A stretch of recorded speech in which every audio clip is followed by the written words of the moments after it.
That's it. The worst should be behind us. The Reserve Bank has signalled it is done with taking the official cash rate any higher. It's just gone to 5.5% as predicted by many yesterday. But the Reserve Bank Governor Adrian Orr says the OCR will need to remain at this restrictive level for the foreseeable future. To ensure that consumer price inflation comes back into the 1 to 3% target range while supporting maximum sustainable employment. In New Zealand, inflation is expected to continue to decline from its peak, and with it also measures of inflation expectations. However, core inflation pressures do remain and will remain until capacity pressures ease further. So, do the banks feel the same?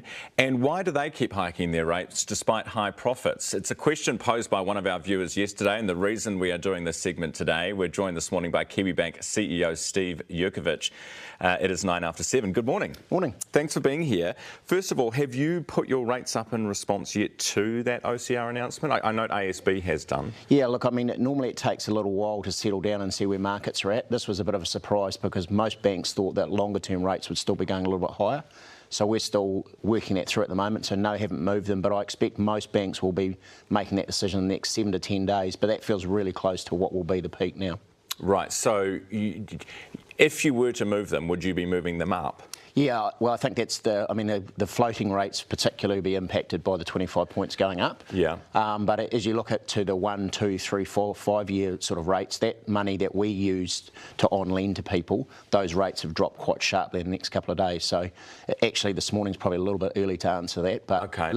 certainly looks like longer term rates are coming down. Okay, so we would expect perhaps in the next 10 days we'd probably see a lot of the banks with those longer term rates coming down, the 1, 2, 3, 5. Yeah, I mean, the overnight rates for that 2 and 3 and 4 year money dropped down by 0.3%, which is a big move in a day. Right. That really just signals that people expected the governor to go by maybe 50. Quite a lot of people were calling that he would go by 50 by 25.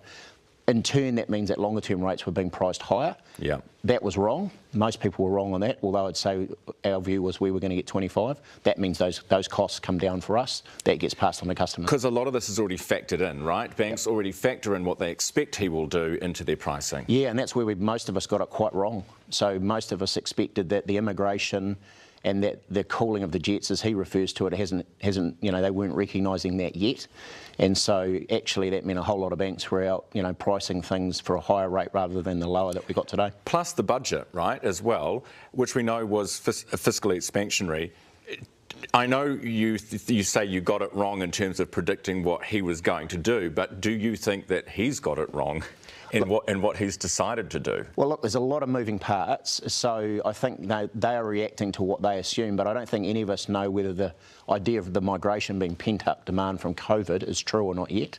So we're seeing really high numbers come into New Zealand, which should release a whole lot of the tension in the employment market. More people, arriving on farms and all sorts of areas that have been crying out for people to move in. If it is a short-term pent-up thing, yeah, then perhaps. But if it's a longer-term thing that more people find Aotearoa more attractive to move to, then that has to be inflationary. So, look, based on those assumptions, you think can understand where he's coming from. Whether that proves to be the case, I guess we'll know in the next 3, 6, 9 months, and probably won't see much change till after the election.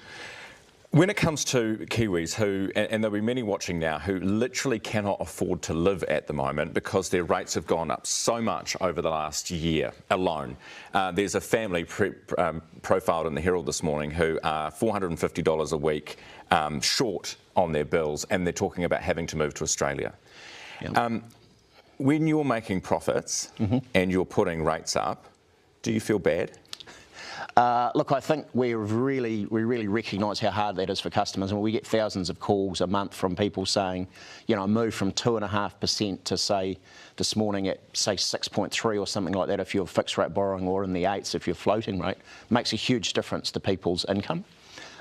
We've got to try and run a business that's sustainable, and so we're always trying to balance, how we're going on purpose, how we're going on performance, have we got enough money put aside for tougher times like we're coming into. So, I don't think it's about good or bad. We just try and be prudent. There's a lot of commentary about does the industry make too much money overall. Do you think you do? Look, I think it's a fair question for people to be interested in. It is $7.5 billion. The power to investigate that and look into it sits with the minister, so you're better to ask them. Would you support? Yeah, look, if we're asked, we've got nothing to hide. I mean, as an industry, you've got to embrace that scrutiny, in particular if you're an industry that makes $7.5 billion a year. Kiwibank profits are up 53% in 12 months, in the 6 months to December, to $98 million for that 6-month period. Can you see why that's upsetting to people? Yeah, I can. And why was it up 53%? Well, I mean, the operating conditions that we came from, so really, really hard times for banking and a very, very low interest rate. So if you think about how a bank makes money, it makes it via margin. Those margins have really moved up to a much more normal rate from really, really historically low. So big rise during that period, but I think if you look at the latest bank results, the rises have been much more modest, but there's still been rises.